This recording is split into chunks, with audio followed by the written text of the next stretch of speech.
A federal judge in Colorado is questioning whether ICE is defying his orders to stop warrantless arrests here. Judges who have ruled against the Trump administration have faced threats of violence, and today, federal Judge Arbrook Jackson revealed he had been targeted for holding ICE accountable. Our Marshall Zellinger joins us now outside federal court. And Marshall, the judge said the fact that his personal information had been revealed online made him more willing to allow ICE agents to testify anonymously. Yeah, a little ironic in that several ICE agents were called to testify today about their actions in warrantless arrests, and that's when ICE arrests someone that was not their target or their intended target.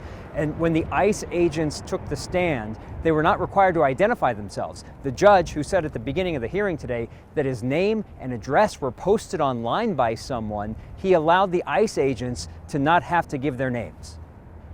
On a warm and sunny day at the Rogers Federal Courthouse, the ACLU and immigration attorneys grilled ICE agents over their documentation and procedures in an effort to prove ICE is violating a federal judge's order on what's required for warrantless arrests. ICE uses warrantless arrests to take someone into custody who was not an intended target.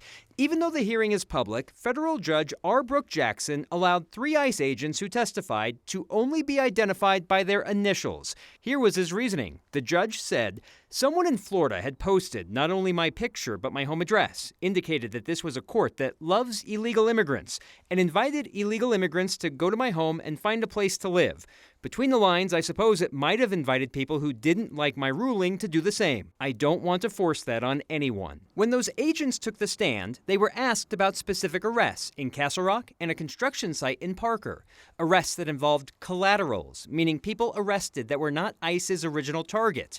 In November, Judge Jackson issued a preliminary injunction requiring ICE to know the following before a warrantless arrest: probable cause, the person is in violation of U.S. immigration laws, and that the person being arrested is likely to escape before a warrant can be obtained. The November order continued, mere presence within the U.S. is not by itself sufficient to conclude the person is likely to escape. For example, the judge's order requires ICE agents to document someone's ties to the community before determining if they're a flight risk. Today, the agents were questioned about their lack of documentation, suggesting ICE continues to make warrantless arrests in violation of the judge's order. This hearing was only supposed to last today. It didn't. There'll be a little more tomorrow, so no decision or ruling on if ICE is violating the judge's order and if ICE is what the judge expects this time around for ICE to comply. Also, Kyle, the 3 ICE agents were asked on the stand how they were notified of the judge's November ruling to make sure that the behavior changes. They all testified that they got an email about it, but no additional training. Well, I mean, most workplaces, you get an email from the boss, you're going to follow it. So my question is this: how much of this is just the honor system, where after they make one of these arrests, ICE has to go to the form and say, did you follow the law, check yes or no? That's what a lot of this testimony was about. Did ICE agents follow what was expected, ask the questions, and then document it, which wasn't clear in what was shown as evidence. We didn't get to see the documentation. They didn't publish it for all to see, but they were asking the ICE agents, why isn't this in the documentation? You're asking us to take your word that you did what the judge expects you to, even though I don't see the written word. So it really comes down to, do you think they're doing the work beforehand or after the fact to make it seem like they did beforehand? And certainly opinions will vary on whether ICE has been trustworthy within the last year. All right, Marshall Zellinger, thank you. The State Department is turning up the pressure on the Afghan government to release a Coloradan who's been a prisoner of the Taliban for more than a year. 64-year-old Dennis Coyle from Pueblo was abducted by the Taliban last January, shortly after President Trump took office. He had been in Afghanistan doing linguistic research for nearly 2 decades. His family says Coyle hasn't been charged with a crime. He's being held in near solitary confinement. The U.S. State Department is now designating Afghanistan as a state sponsor of wrongful detention. That would allow for travel restrictions and other sanctions. Only North Korea has that same designation. Republican Congressman Jeff Hurd represents Pueblo. He says his office will, quote, continue working to bring Dennis home safely. Democratic Senator Michael Bennet also welcomed the move by the government today, saying Coyle was wrongfully detained and saying that Coyle, quote, worked tirelessly to improve the lives of the Afghan people. Thousands of workers at one of the largest meatpacking plants in America are preparing to go on strike next week. JBS says if the strike shuts down their main plant in Greeley, they'll just move production elsewhere until the workers return. Our Mark Salinger has that. The JBS plant in Greeley is massive. Big for the economy, for food supply, and for jobs. For people like Leticia and Bienvenu. It's very hard to work over there. It's very, very hard. Both are union representatives working at one of the largest meatpacking plants in the country. Now, they're going on strike. They want to speak up and show them that they're worth more than just the meat that they're cutting or the cows that they're killing. The UFCW Local 7 union notified JBS the strike will start on Monday at 5:30 a.m. At the center of the dispute are what Union President Kim Cordova calls unfair labor practices. That JBS is charging workers for the replacement of personal protective equipment that they are responsible to provide. She also cites low wage increases, saying the company is putting profits over worker safety. JBS disputes those claims, saying they've offered adequate raises and a fair deal that the union won't let their members vote on. And workers that are on the team have evaluated the company's offer and they have rejected the offer. JBS says if the strike moves forward, they'll move beef production to other plants where there is excess processing capacity until the strike is over. Kim is preparing for a fight. Our members are prepared. They voted to strike and we're ready to take on this fight. The union says 99% of their members voted to strike. It's better to speak up. You get what I mean? Now we'll see if the two sides reach a deal before Monday. It's giving the people an opportunity to speak up and stand for what they feel is right. Workers at JBS in Greeley are also in the middle of a separate years-long lawsuit involving allegations of human trafficking through TikTok. Employees say they were recruited over social media from the countries of Haiti and Benin to come work for JBS in Greeley. Once they arrived in Colorado, they alleged that they had awful living conditions and were forced to pay hundreds of dollars to their recruiter. That lawsuit is ongoing as now nearly 4,000 workers are prepared to strike on Monday, Kyle. I mean, that highlights the workplace concerns here go beyond what you hear in a lot of union disputes. These are workers who claim that their boss is human trafficking people. And there were a lot of disputes as well during COVID when some people in fact died during outbreaks there. Then came the lawsuit and then now the potential for the strike. So this is a long history and a very difficult job to work inside one of those meatpacking plants. All right, 1 week out. Mark Salinger, thank you. Democratic Congressman Joe Neguse of Colorado is calling for an investigation into claims that the Trump administration plans to sell off NCAR's space weather program for parts. The Trump administration first announced plans to break up the Atmospheric Research Lab in Boulder back in December. The administration said it would consider public or private ownership. Neguse says a whistleblower told his office White House budget officials had proposed or negotiated some arrangement to sell NCAR's space weather program to a for-profit company, going around the typical contract bidding process. Neguse says that violates federal procedure, and he accuses the administration of unilaterally selling off federal programs. Neguse wants the Inspector General of the National Science Foundation to investigate the claims and any potential conflict of interest. The Colorado Supreme Court is tossing out a Republican-backed effort to give Coloradans a say over state-mandated fees on things like retail delivery or vehicle registrations. You know, for decades, we've talked about this. State legislators increasingly have used fees to get around the constitutional limits on tax revenue collection. Colorado's Taxpayer Bill of Rights caps the state's tax revenue collection and gives voters the final word on any new taxes. A Republican-backed ballot initiative proposed similar restrictions on new fees. The proposal would have defined fees in the state constitution and then required voter approval on most new fees projected to raise more than $100 million in the first 5 years. In a decision this week, the state Supreme Court ruled that ballot language violates what's called the single subject rule, which requires that ballot initiatives focus on a single issue. For example, the justices argued that voters might agree with the idea of capping fees, but disagree with how the initiative defined fees. Energy Secretary Chris Wright was wrong. Coloradans' false claim this morning sent oil markets racing, thinking the war on Iran was coming to an end. It is some seedy business. Unsolicited seed showing up in America's mail. It could be sent by China. Don't plant the seeds. A little bit of joy, a little bit of happiness in this crazy world we live in. Sidewalk art galleries popping up across Denver encourage neighbors to share something beautiful. That's next.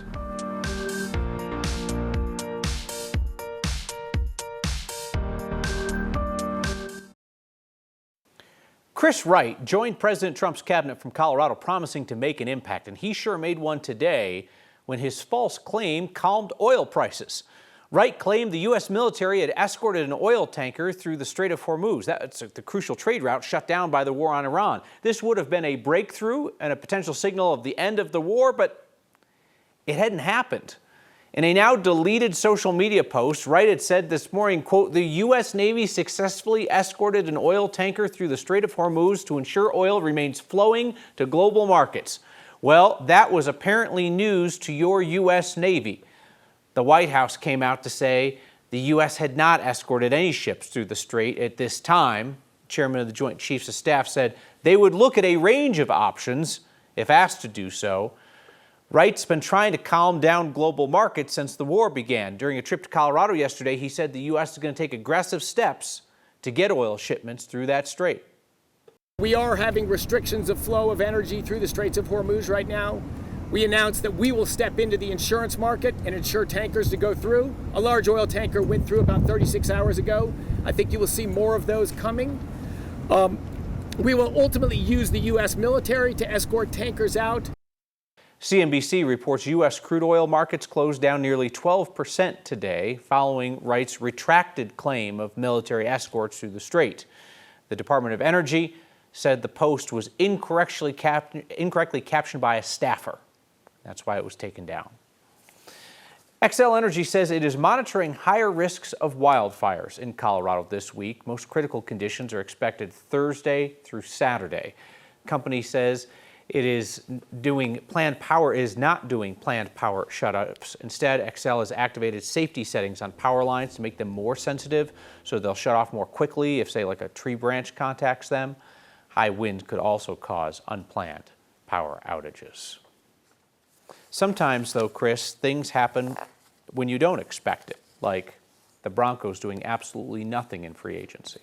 And we're sitting here waiting for the Broncos to make a signing in free agency. Sitting here, Kyle, what is it, day 2, and we're sitting here waiting for winter to start.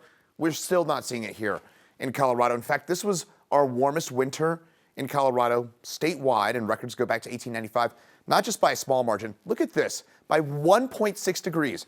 From December the 1st through February the 28th, statewide average temperature above freezing for the first time on record. And this is in part due to the influence of a warming climate. Here's the way to look at it.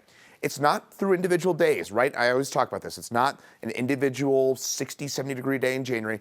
This is the trend line since 1895, a gradual uptick. And notice those spikes are higher and higher. This year, 33.6 degree average winter temperature, that in part due to the influence of a warming climate. Of course, a persistent La Nina and the kind of stubborn ridge high pressure across the west that is also in play. Meantime, a few snow showers for us across the mountains tonight. And of course, wind going to be a factor. That's going to be our main story over the next couple of days. The winds whipping in the foothills on Thursday. We were just talking about that a second ago with those perhaps power shutoffs in the foothills. High wind watch for the foothills, 80 to 90 mile an hour wind gusts in the foothills for Thursday. We'll likely see some really strong winds in the foothills again on Saturday. Potential weather impact alert for Thursday because of that, that we could see some rain and snow showers on Sunday. Fingers crossed, because next week looks like we could be talking about highs in the 80s in Denver.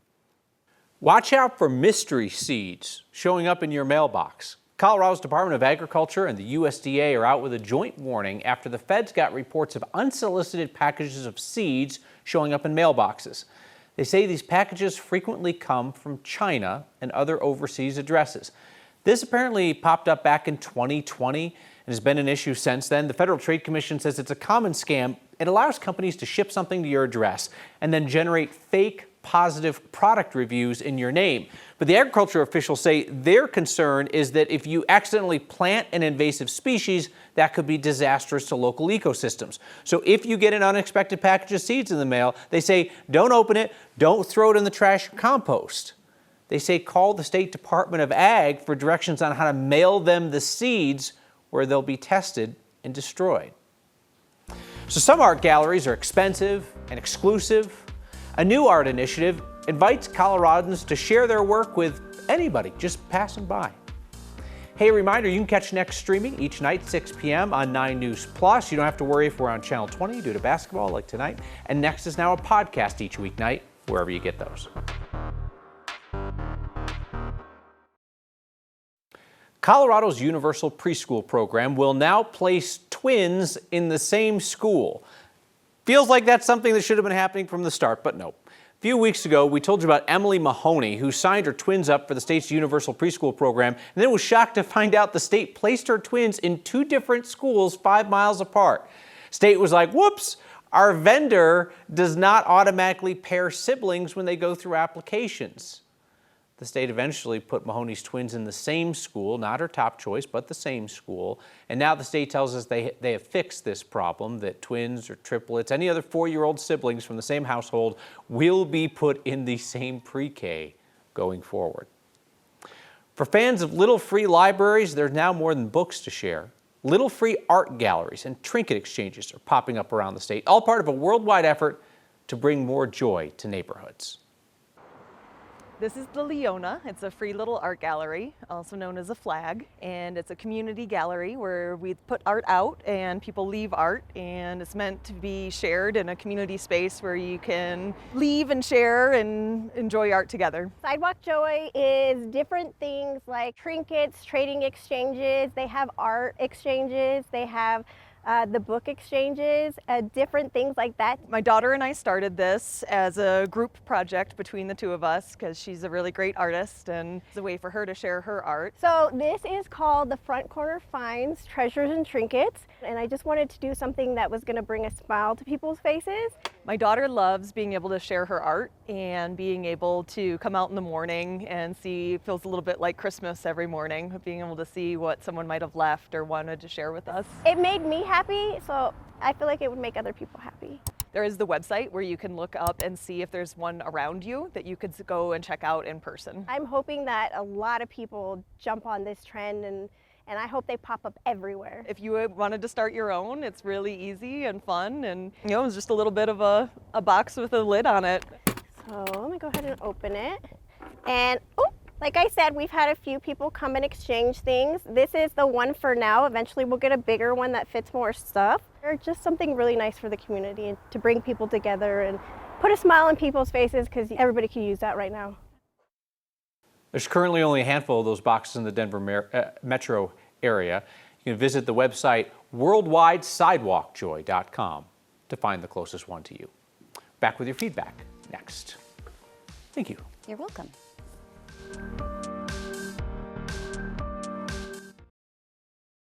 Feedback by text tonight. Please mention 9 News Plus, where we stream each weeknight. Whenever next is preempted on Channel 9, they ask, please mention in your pre-show blurb. That is very fair. That's good advice. That pre-show blurb is only like 14 seconds long, and I try to mention a couple of stories, but I will attempt to get better at mentioning that we are on Channel 20 and always streaming on 9 News Plus.